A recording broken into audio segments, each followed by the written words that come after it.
আমার ভালোবাসার মিষ্টি বন্ধুরা কেমন আছেন সবাই? আশা করি সবাই ভালো আছেন। আমি সাথী, আপনাদের প্রিয় আপু। আজ আপনার জন্য আরও এক নতুন গল্প নিয়ে হাজির হলাম। গল্পটি খুবই ইন্টারেস্টিং হতে চলেছে, তাই গল্পটি স্কিপ না করে শেষ পর্যন্ত শুনলে আপনারা অনেক মজা পাবেন। চলুন তাহলে গল্পটি শুরু করি। আমি শ্রাবন্তী। আমি বাংলাদেশী একজন মেয়ে। আমার বয়স ১৯। গত ৪ বছর হয়ে গেছে। আমার মা মারা গিয়েছে। আমার মায়ের অসময়ে মারা যাওয়াতে আমার বাবা একেবারে ভেঙে পড়েছিল। আমার মা যখন মারা যায়, তখন আমার বাবার বয়স ছিল প্রায় ৪০-এর কাছাকাছি। মা মরে যাওয়ার পর বাবা আর দ্বিতীয় সংসার করে নাই। আমি ছিলাম বাবার একমাত্র আদরের মেয়ে। বাবা আমাকে অনেক ভালোবাসত, যে কারণেই বাবার দ্বিতীয় সংসার করে নাই।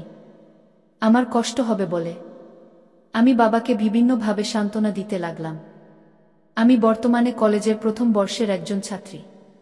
আমার বাড়িতে শুধু আমি আর আমার আব্বু আছি, আর কেউ নেই। আব্বু একা এক রুমে থাকে, আমি থাকি অন্য রুমে। আব্বুর অনেক বড় ব্যবসা আছে, মাঝে মধ্যে অফিসে যান, না হলে সারাদিন বাসায় থাকে। আমি কলেজে যাই। একটা কাজের বুয়া আছে, সে এসে ঘরের সব কাজ করে দিয়ে যায়। আমি শুধু রাতের রান্না করি আর সকালের নাস্তা বানাই। একদিন কলেজ ১ ঘন্টা আগে ছুটি হলো। আমি কলেজ থেকে আসলাম। অনেকবার কলিং বেল দেবার পরেও আব্বু দরজা খুলছে না। সাধারণত এমন হয় না, প্রতিনিয়তই আব্বু কলিং বেল চাপার সাথে সাথেই দরজা খুলে, কিন্তু আজ খুলছে না। আমার ব্যাগ থেকে ডুপ্লিকেট চাবি বের করে। আমি বাসায় ঢুকলাম। সেদিন খুব গরম ছিল। আমি বাসায় ঢুকে ফ্যান চালিয়ে দিলাম। তারপর আমি আব্বুর খোঁজে গেলাম। দেখলাম আব্বু ঘুমিয়ে আছে। আমি আব্বুকে ডাকতে গেলাম। তখন আমার চোখ এমন জায়গায় পড়ল যা দেখে আমার চোখ কপালে উঠে গেল। গরমের কারণে আব্বু গামছা পরে ঘুমিয়েছে। ঘুমন্ত অবস্থায় আব্বুর এরকম দৃশ্য দেখে আমি খুব লজ্জা পেয়ে গেছিলাম। কি বলবো বন্ধুরা, ঘুমের মধ্যে আব্বুকে অনেক অস্বাভাবিক দেখাচ্ছিল। আব্বুর কি সুন্দর মায়াবী চেহারা, আর এদিক দিয়ে আব্বু অস্বাভাবিক অবস্থায় পড়ে আছে ঘুমের মধ্যে। আমি শুধু অবাক হয়ে তাকিয়ে রইলাম সেই দিকে, কারণ আব্বুকে ঘুমের মধ্যে দেখতে অনেক অদ্ভুত লাগছিল। ৫ থেকে ৬ মিনিট আমি আব্বুর এরকম অদ্ভুত দৃশ্য উপভোগ করছিলাম। তারপর আব্বু মনে হয় সজাগ হয়ে যাবে, এমন পরিস্থিতি টের পেয়ে আমি দৌড়ে আমার রুমে চলে আসলাম আর মনে মনে ভাবতে লাগলাম, আমি এটা কি দেখলাম। সারারাত বন্ধুরা এটা নিয়ে কল্পনা করতে করতে হঠাৎ আমি ঘুমিয়ে পড়লাম। আর ঘুমের মধ্যে আমি একটা বাজে স্বপ্ন দেখেছিলাম, যেটা আমার নিজের আব্বুকে নিয়ে। স্বপ্নটা দেখে আমার খুব খারাপ লেগেছিল। পরের দিন বন্ধুরা, সকালে ঘুম থেকে উঠে আমি কলেজে চলে গেলাম। কলেজে গিয়েও সেদিন আমার খুব একটা বেশি ভালো লাগছিল না। আমি কলেজে 2টা ক্লাস করে চলে আসলাম বাসায়। আমার আব্বুর ব্যবসা বাণিজ্য বেশিরভাগ ম্যানেজারকে দেখাশোনা করাতো। বেশিরভাগ সময় আমার আব্বু বাসায় থাকত। সেদিন বন্ধুরা, আমি খুব সকাল সকাল কলেজ থেকে চলে আসার পর আব্বুর রুম থেকে এক ধরনের মেয়েলি কণ্ঠের অদ্ভুত রকমের শব্দ শুনতে পেলাম। আমি এরকম ধরনের অদ্ভুত শব্দ শুনতে পেয়ে মনে মনে ভাবলাম, আমার আম্মু মারা গিয়েছে প্রায় 4 বছরের উপরে হয়েছে, কিন্তু আমার আব্বুর রুম থেকে এরকম মেয়েলি কণ্ঠ আসছে কেন? সেটা আমার মাথায় আসছিল না। কে আমার আব্বুর রুমে? তাহলে কি আব্বু বাহির থেকে মেয়ে এনে এসব করে? বিষয়টা ভাবতেও আমার কাছে খুব খারাপ লাগছিল। এক সময় মনে সাহস নিয়ে ভাবলাম, এখন আব্বুর রুমে আমি গিয়ে দেখব আব্বুর রুমে কে, আর আব্বু কোথায় থেকে এরকম ধরনের বাজে মেয়ে নিয়ে এসে আমাদের পবিত্র বাসাটাকে অপবিত্র করছে। সেটা নিশ্চিত হওয়ার জন্য আমি আমার আব্বুর রুমের কলিং বেল টিপতেই 5 থেকে 6 মিনিট পর আব্বু দরজা খুলল। দরজা খুললে আমি আব্বুর রুমে গিয়ে দেখলাম কেউ নেই।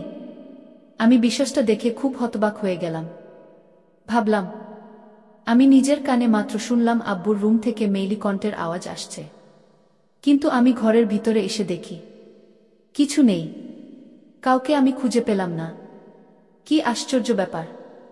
আমি ঘরের চারদিক ওপাশ ওপাশ খুব ভালোভাবে কাউকে খোঁজার চেষ্টা করছি।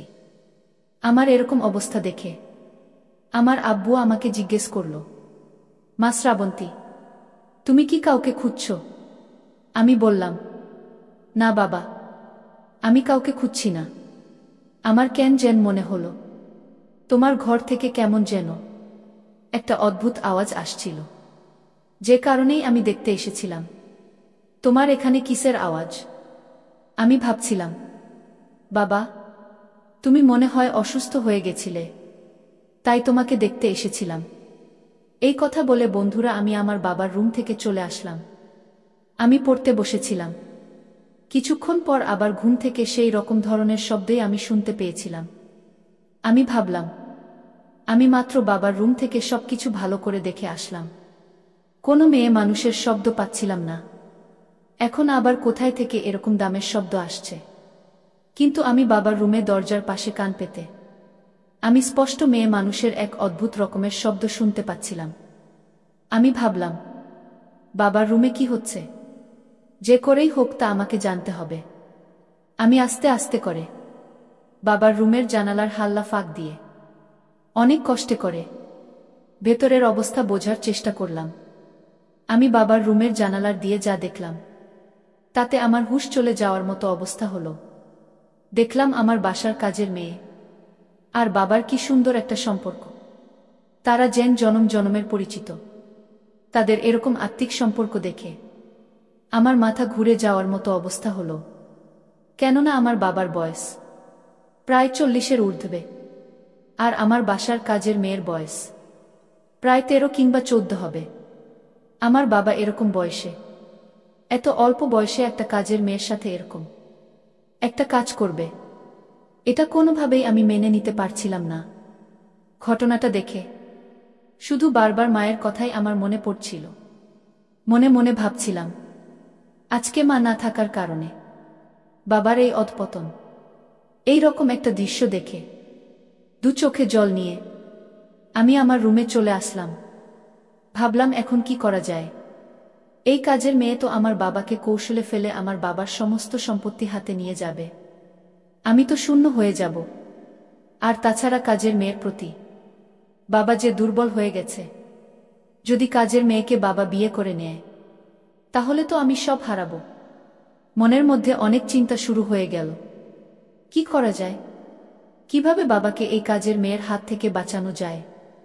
মনে মনে চিন্তা করলাম, বাবাকে হাতে নাতে ধরতে হবে, ধরে একটা শিক্ষা দিতে হবে।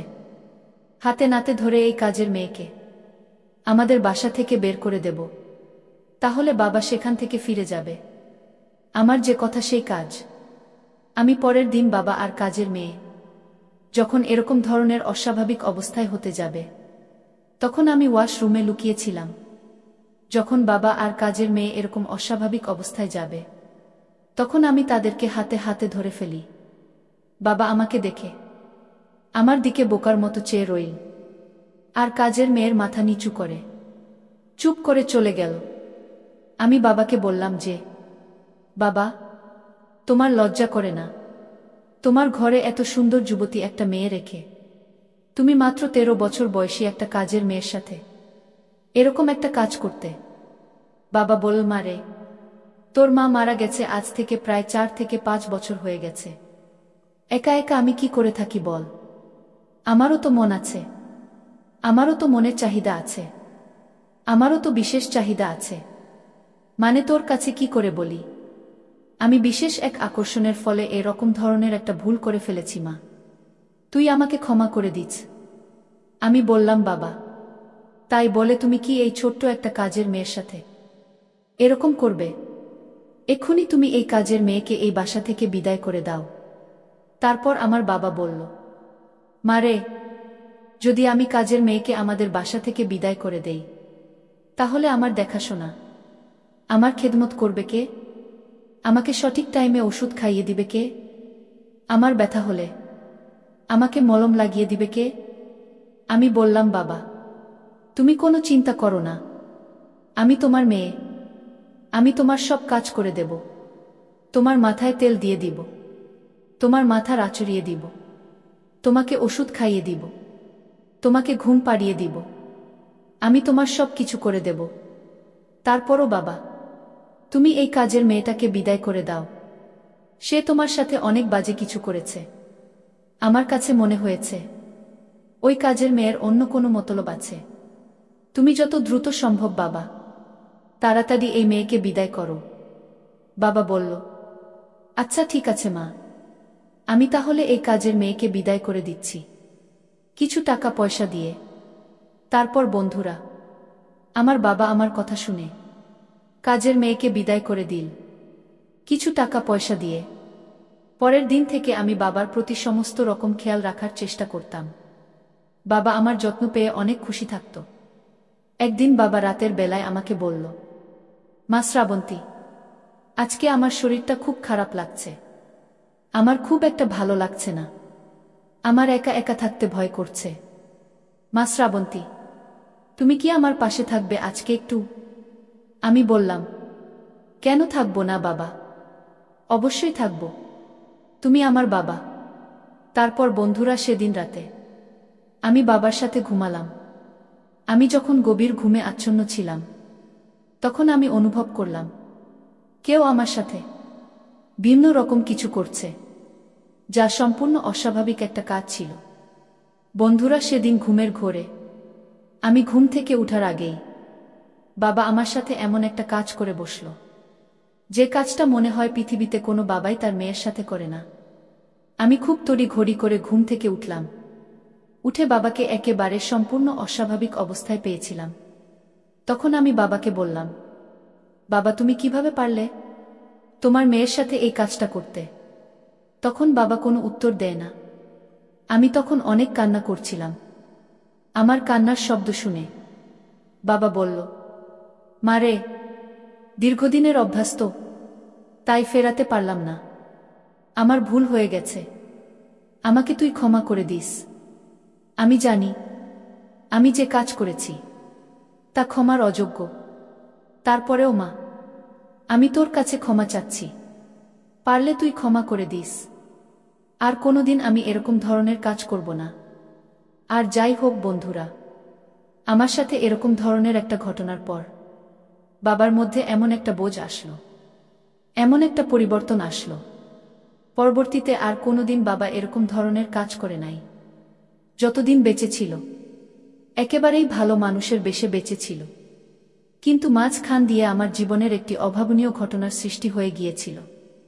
এই ঘটনাটি পরিবর্তন করে দিয়েছিল আমার বাবার নৈতিক চরিত্র। বন্ধুরা, আমি জানি আমার বাবা যা করেছিল তা ক্ষমার অযোগ্য। তারপরেও বাবার এই পরিবর্তনের কারণে আমি আমার মন থেকে সবকিছু বাদ দিয়ে দিয়েছিলাম এবং অবশেষে আমি একটি ছেলে দেখে বিয়ে করে নিয়েছিলাম। আমার সংসারও এখন খুব ভালোই চলছে। বন্ধুরা, গল্পটি এখানে সমাপ্ত করলাম। গল্পটি ভালো লাগলে একটি লাইক ও চ্যানেলটি সাবস্ক্রাইব করে দেবেন। দেখা হচ্ছে পরের ভিডিওতে। ভালো থাকবেন সবাই।